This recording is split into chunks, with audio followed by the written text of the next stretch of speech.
Star Trek Picard Season 3 Episode 2 titled Disengage. Previously, in Episode 1, the USS Titan and the Starship Eleos are right outside of Federation space in the Rhyton system, facing off against the unknown aggressor capital ship. So the episode starts off 2 weeks prior, and we get a beauty shot of the Starship Eleos, and Jack Crusher is at the helm, coming in orbit of Sanyar Prime, and delivering medical supplies for the Galarian fever. And he's met by the Ferris Rangers and inspection ships. And the two Ferris Rangers ships, they look like warp deltas, but they have one nacelle on the starboard wings. That's kind of a cool looking ship. The Ferris Rangers customs agents board the Eleos for an inspection, and Jack Crusher bribes the officials with some Romulan ale and a crate of phaser rifles. And as the Ferris Rangers exit the cargo bay, the supervisor gets on his comms headset and says, "Tell the Mark Lady we found him," referring to Jack. So now it flash forwards to present day, and we're at the Nebula standoff with the big bad ship and the Starship Eleos. And on the bridge, Jack is explaining to Riker and Picard that they've been hiding for months and the ship's only at 13% power because the Nebula is draining their systems. And apparently the unknown aggressor's boarding teams can disguise themselves as Klingons or Federation security or Ferris Rangers. So they're coming up with a plan discussing how to get Beverly in the med pod, board her onto the shuttle, and get her back to the Titan for medical attention. So Captain Shaw has ordered and maneuvered the Titan back on the Federation side of the border, and 7 of 9 wants to go back and help the Eleos from the big bad ship, but Captain Shaw says no because they're only a research vessel and they're outgunned. So the enemy ship fires a spread of 3 torpedoes, and it destroys the shuttle Riker and Picard came over on, and it cripples the Eleos, so now they're dead in the water on the wrong side of the Federation border. So now we're at Melara Prime, where the stolen quantum tunneling machine destroyed the Starfleet building in that city, and Raffi is on the Lost Arena and she's talking to her handler, and there's a news broadcast about it was a Romulan faction, and Raffi's getting frustrated because her handler's telling her to leave. And now Raffi apparently decided that she's going to go rogue and go talk to some Ferengi, I guess.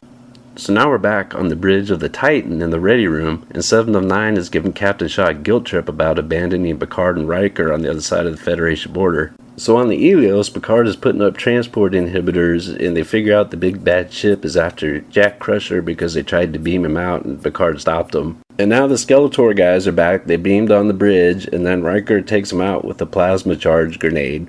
So now the big bad ship puts a tractor beam on the Eleos, and the hull integrity is failing, and the inside of the bridge is cracking all over the place. So now they're out of options, they're ready to accept their fate, and the Titan zips across the border and gets between the two ships, breaking the tractor beam, and now the Eleos is broken free. And then the Titan is able to beam everybody out just in the nick of time, Picard, Riker, Jack, and Beverly in the med pod.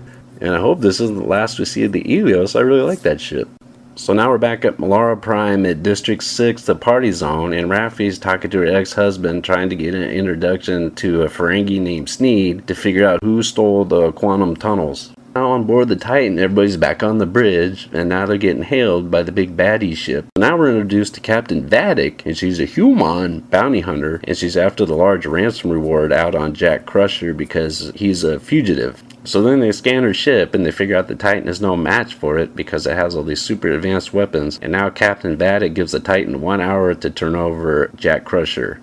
So now the big bad ship puts a tractor beam on the Eleos and slingshots it at the Titan, and it hits the bridge and the Eleos gets destroyed. Meh. So now they're trying to figure out what to do, and Picard and Riker are asking Jack who he is, and then Captain Shaw comes in and places him under arrest to the brig because he's a wanted intergalactic con-man fugitive. Then the captain relieves 7 of 9 from duty for insubordination in the last episode, and so now Riker and Picard have a half hour to try to convince Captain Shaw not to turn over Jack to the big baddie ship, Captain Vadic, the bounty hunter. So now Riker and Picard are in the turbo lift, and Will is telling Jean-Luc that Jack is Picard Jr. So now Picard is in the brig with Jack Crusher, and Picard is acting as his judge advocate to try to convince the captain not to turn him over to the bounty hunter ship. So now we're back on District 6, and Raffi is meeting with the Ferengi Sneed, who's some kind of underground crime lord, and she has to take a eye drop truth serum type thing, and then figures out that she works for Starfleet Intelligence. It looks like the gig is up, And then Worf comes in with a bat lift and saves the day and rescues Raffi. And it turns out Worf was her handler for Starfleet Intelligence. So now we're back on board the Titan, and a bunch of stuff happens in the ship, and I don't want to spoil it, but basically they're not going to hand over Jack Crusher, and now in episode 3 it's going to be on like Donkey Kong, the Titan versus the big bad ship and Captain Vadic. So there you have it, ladies and gentlemen, Star Trek Picard Season 3 Episode 2 Disengage. It was a great episode.